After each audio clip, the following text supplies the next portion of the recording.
좋아요, 구독. 미국 시장 그리고 암호화폐 시장 함께 알아보는 순서죠. 오늘도 더드림 에센스의 우혜진 전문가 함께하겠습니다. 안녕하세요. 네, 안녕하세요. 미국 시장이 금요일 날도 별로였네요. 네, 뉴욕 증시 4거래일 연속 하락을 했습니다. 장 초반에는 좀 상승세로 출발을 했지만 장 후반에 조금 더 낙폭을 키우면서 좀 빠지는 모습 보였는데요. 다우지수 같은 경우도 뭐 지난주 같은 경우 2% 가까이 내렸고 S&P 500, 나스닥도 뭐 3% 근접으로 또 3% 넘게 빠졌습니다. 이런 흐름들이 지난 3월 이후에 최대 이 주간 낙폭을 기록한 모습인데요. 연준이 아무래도 올해 추가 금리 인상 의지를 또 보이면서 또 당국자들이 매파적 발언을 쏟아내고 있고 또 미 국채수익률 같은 경우는 수년 만에 고점을 경신한 점, 또 10월달 연방정부 셧다운 우려까지 지금 투자 심리가 계속 얼어붙고 있는 상황입니다. 연내 금리 인하 가능성 사실상 좀 사라졌고 긴축이 길어질 수 있다는 전망에 월가에서는 긴장감이 돌고 있습니다. 여기에 콜린슨 보스턴 연은 총재가 이 금리를 좀 더 높게, 좀 더 오래 유지될 수 있다고 좀 예상을 했고요. 봄원 연준 이사 같은 경우도 인플레이션 2% 목표치로 되돌리기 위해서는 금리를 추가로 인상을 하고 한동안 좀 제약적 수준에서 유지를 하는 게 적절할 것 같다라고 이야기를 했습니다. 이렇게 연준 당국자들의 추가 금리 인상을 좀 이 당국자들이 지지를 하면서 긴축 사이클 장기화에 따른 경기 둔화 우려가 커진 상황입니다. 자, 10월 초 연방정부 셧다운 우려가 커진 거 정말 큰 불안 요소죠. 이제 일주일 남았습니다. 임시 예산안을 통과를 시켜서 급한 불을 끌 수는 있지만 이 하원 다수당인 이 공화당 강경파 의원들의 반대로 그럴 가능성은 조금은 낮다고 지금 미국에서는 보고 있습니다. 국방과 치안 이런 필수 기능을 제외한 연방정부의 대부분의 업무가 셧다운이 되면 중단이 되게 되는데요. 그렇게 되면 수백만 공무원이 무급휴직에 좀 돌입할 위기에 처한 상황에 가게 됩니다. 자, 백악관에서는 이미 연방정부와 또 관련 기관에 셧다운 비상계획을 준비를 하라고 지시를 한 상태입니다. 셧다운이 발생을 하면 또 기업과 소비자 신뢰를 좀 훼손을 할 수가 있는데요. 경기 침체 가능성이 좀 커진다는 이야기죠. 골드만삭스도 이 셧다운에 돌입을 하게 되면 매주 미국의 경제 성장률이 0.2%씩 감소할 것으로 보인다고 분석을 했습니다. 사실 셧다운이 되게 되면은 언제 끝날지도 모르는 점도 변수입니다. 최소 며칠, 몇 주간 지속이 되고 최악의 경우 더 길어질 수 있다고 보고 있는데요. 과거에 2018년에 좀 셧다운이 있었는데 그때 35일 정도 진행이 됐었죠. 하지만 증시에는 그렇게 크게 영향은 없었는데 앞으로 남은 일주일 또 어떻게 될지 우리가 지켜볼 필요가 있겠습니다. 국제유가 배럴당 지금 90달러를 웃돌고 있는 가운데 JP모건에서는 이 브렌트유가 150달러까지 상승할 가능성이 있다라고 경고를 하면서 에너지 비용 상승에 대비를 하라고 했습니다. 전 세계 에너지 부분을 이 비중 확대로 상향 조정을 하면서 에너지 슈퍼사이클이 결국은 이 세계 브렌트유 가격을 배럴당 150달러까지 끌어올릴 수 있다라고 전했습니다. 오펙의 감산과 또 수요 증가로 촉발된 이 최근 유가 상승, 인플레이션 공포를 지금 부채질하고 있고요. 금리가 현재 높은 수준을 더 오래 유지할 수 있다는 우려를 또 고조시켰죠. 예를 들어서 8월 소비자 물가가 전월 대비해서 0.6% 상승을 했는데 이건 좀 부분적으로 봤을 때 에너지 가격 상승이 좀 원인이었죠. 러시아로부터의 이 연료 수출 금지 조치가 전 세계적인 공급 불안을 또 재점화함에 따라서 유가 상승 일으켰습니다. 미 국채 수익률 약간 하락은 했지만요. 수년 만에 고점을 경신한 점도 우리가 주목을 해야 됩니다. 10년물 같은 경우는 장중 4.5%를 돌파하면서 2007년 이후에 고점 경신. 또 2년물 같은 경우도 2006년 이후 최고치인 5.2%까지 고점을 높였습니다. 자, 미국 9월 S&P 500 글로벌 서비스업 구매 관리자 지수 50.2로 집계가 됐는데요. 서비스업 PMI 같은 경우 50을 상회를 하면서 업황에 대한 확장을 좀 의미를 했지만 8개월 만에 좀 최저 수준이었습니다. 9월 제조업 PMI 예비치는 48.9를 기록을 했는데 두 달 만에 이거는 또 가장 높은 수준이었지만 제조업 PMI는 50을 하회하면서 여전히 좀 업황 위축을 의미한다라는 소식까지 전해드리도록 하겠습니다. 미국에서 전반적으로 지금 금리 올라가고 있고 그 유가가 좀 더 많이 올라간다 이런 게 좀 시장에 계속 우려 사항으로 지수에 반영이 되고 있다 이렇게 좀 보시면 되고 그나마 PMI가 조금 내려가는 게 좀 위안이 된다 이렇게 보시면 될 것 같습니다. 자, 특징주로 좀 가볼까요? 애플, 엔비디아, 마이크론 주가는 그나마 올라서 조금 오늘장 날 수도 있는데 지금 보니까 테슬라는 계속 밀리네요.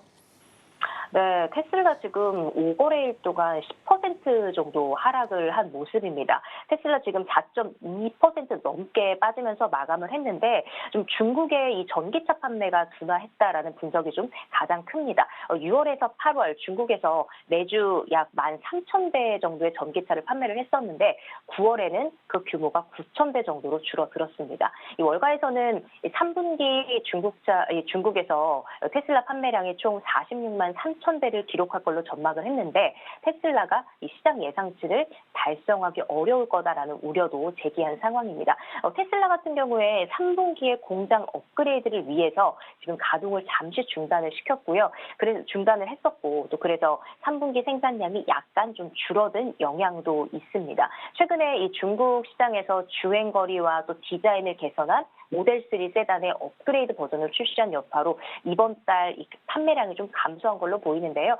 10월 달에 신형 모델 3 출하가 시작이 되면서 다시금 좀 수치가 급등할 걸로 지금 예상을 하고 있습니다. 테슬라의 주가 계속 지켜보면 좋을 것 같고 엔비디아 같은 경우도 계속 좀 하락했던 모습, 이제 저가 매수의 유입으로 좀 상승한 모습 보이고요. 아마존 같은 경우도 0.16% 하락을 했고 아마존은 지금 뭐 계속해서 7거래 연속 하락을 하고 있는 모습입니다. 마이크로소프트 같은 경우도 0.79% 하락, 알파벳 같은 경우도 좀 약보합 하락 마감을 했습니다. 애플 같은 경우는 지금 뭐 중국 내에서 아이폰 15가 정말 인기가 있다라는 소식과 함께 그래도 좀 상승으로 움직여주는 모습 보여주고 있습니다. 자, 메타 소식 한번 전해드리도록 할게요. 메타 지금 뭐 올 연말 내년 초 이 빅테크의 차세대 대형 언어 모델, 이 LLM이죠. 출시가 잇따라 예고가 됐는데 구글의 제미니에 이어서 메타의 LLM이 공개가 될 예정입니다. 자, 그리고 이 모든 게 오픈 AI의 GPT-4를 넘어서겠다는 지금 목표를 좀 가지고 있어요. 또 광고 시장과 인공지능 부분의 어떤 성장 잠재력을 감안을 할 때 메타의 주가 상승 여력이 충분하다라고 지금 분석이 계속 나오고 있는데 그래서 시티그룹에서는 매수 의견을 또 제시하면서 목표가 385달러를 제시를 했습니다. 지난 한 해 이 광고 시장의 둔화가 정말 많은 영향을 끼쳤죠. 그렇지만 이제 다시 한번 광고 시장이 좀 개선이 되고 있다라는 소식 좀 전해드리도록 하겠습니다. 메타 그래서 좀 다시금 좀 횡보하면서 좋은 흐름 보여주고 있다라는 소식 좀 전해드리고요. 이번에는 아리스타 소식을 좀 전해드리도록 할게요. 아리스타 같은 경우는 지금 뭐 네트워킹 소프트웨어 업체거든요. 아리스타 네트워크의 주가 지금 올 들어서 계속 고공행진을 하고 있습니다. AI 열풍의 숨은 수혜주라고 할 수 있는데요. 이 지금 클라우드 순풍을 타고 아주 헐벌 날아가고 있습니다. 올해 들어서 AI 열풍으로 네트워크 장비 업계에도 훈풍이 불고 있는데 뭐 MS, 메타, 오픈AI 또 구글 이런 글로벌 IT 업체들이 앞다퉈서 AI 개발을 추진을 하면서 데이터 센터에 대한 수요가 지금 확대가 됐습니다. MS와 메타 같은 경우는 아리스타 네트워크스의 아주 주요 고객사 중 하나예요. 이 주가들의 흐름과 함께 아리스타의 흐름도 같이 주목해 보면 좋을 것 같습니다. 이제 헬스케어주 잠깐 보면은 지금 주가는 계속 흔들리고 있지만 좀 이상이 없다라고 볼 수 있습니다. 노보노디스크 액면 분할 이후에 조금 빠진 모습이지만 다시금 그래도 0.01% 아주 강보합 마감을 했는데 다시 상승하고 있고 일라이릴리 같은 경우는 지금 마운자로 가짜역에 지금 골머리를 앓고 있다라는 소식이 전해지고 있어요. 노보노디스크, 일라이릴리 그동안 정말 많은 상승폭을 가지고 갔기 때문에 상승에 대한 피로감 또 차익 실현 매물이 출회되는 것은 좀 당연한 흐름이라고 좀 볼 수 있습니다. 그래도 앞으로의 그런 흐름들이 굉장히 좋은 모습이 남아 있기 때문에 기대가 되기 때문에 이런 주가에 빠지는 것은 크게 연연치 않아도 된다라고 좀 생각을 하고요. 아스트라제네카 같은 경우에 지금 이번에 유방암 치료제 임상 3상에 대한 소식이 전해지면서 상승을 했다라는 모습 좀 보실 수 있습니다. 1.21%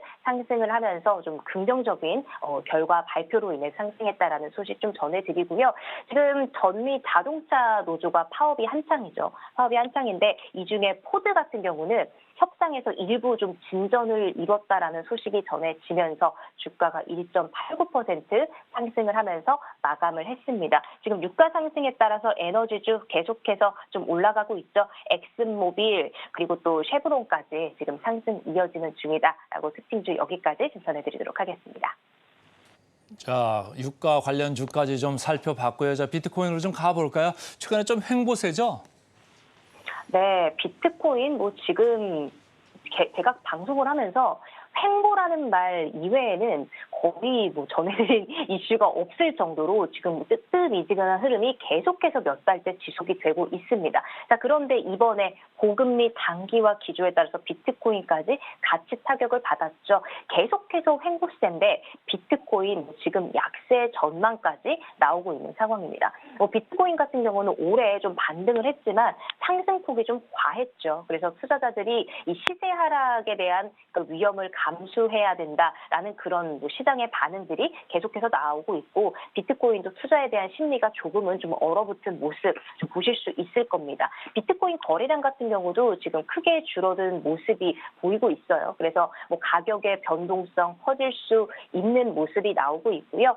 비트코인 가격이 좀 상승을 하기 위해서는 이 현물 시장뿐만 아니라 이 선물 거래량의 증가를 바탕으로 좀 유동성이 보장이 돼야 되는데 최근 몇 달 동안 비트코인 거래량이 좀 지속적으로 감소를 하면서 최근에 가격 흐름 위태로운 상황을 보여주고 있습니다. 올해 이 3월부터 보면 비트코인 선물 거래량은 73%, 또 현물 거래량은 94%까지 급감한 모습 좀 있다고 좀 전해드리도록 하겠습니다. 그에 따라서 알트코인 가격들 같은 경우도 지금 계속 등락이 엇갈리고 있는데 정말 작은 이 코인들, 알트코인들 같은 경우 심지어 윗꼬리까지 길게 달리면서 또 위험한 모습 좀 보여주고 있습니다. 그래서 알트코인들 조금 더 투자에 대해서 보수적으로 접근할 필요가 있겠다라는 이야기까지 전해드리도록 하겠습니다. 오늘도 아침 일찍부터 고생 많으셨습니다. 고맙습니다. 네, 고맙습니다.